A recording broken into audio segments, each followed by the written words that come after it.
নিপীড়িত জনতা, জীবনের ঝুঁকি নিয়ে সরকার পাল্টেছে, কিন্তু পাল্টায়নি সাধারণ মানুষের জীবন।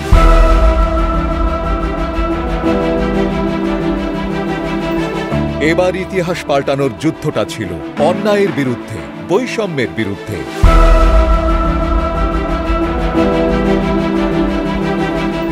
২৪-এর স্বাধীনতা মানুষকে দিয়েছে বৈষম্যহীন সমাজ গঠনের সাহস।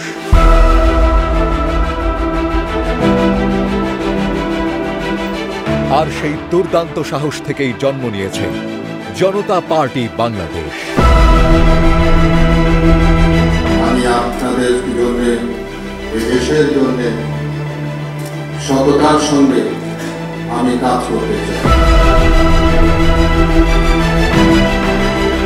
৭১-এর মুক্তিযুদ্ধের শক্তিকে ধারণ করে ২৪-এর গণ অভ্যুত্থানের পথ ধরে চলার অঙ্গীকার নিয়ে আমাদের এই যাত্রা। মোটা দাগে মহান স্বাধীনতা যুদ্ধের চেতনা, ৭ই নভেম্বরের জাতীয় বিপ্লব, ৯০-এর গণ অভ্যুত্থান, সর্বোপরি ২০২৪-এর জুলাই বিপ্লবের চেতনায় আমরা জনতা পার্টি বাংলাদেশ গঠনের সিদ্ধান্ত নিয়েছি। দেশপ্রেম এবং একটা নৈতিকতার জাগরণের মধ্য দিয়ে আমরা ভালো মানুষের রাজনীতিকে প্রতিষ্ঠিত করার লক্ষ্যেই আজকে জনতা পার্টি বাংলাদেশকে আমরা প্রতিষ্ঠিত করেছি।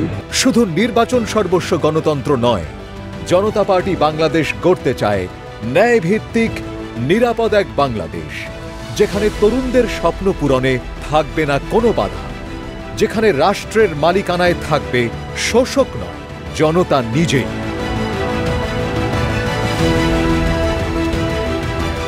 জনতা পার্টি বাংলাদেশ সার্বভৌমত্বে বলীয়ান, নতুন এক ইনসাফের বাংলাদেশ গড়ার লক্ষ্যে প্রতিশ্রুতিবদ্ধ।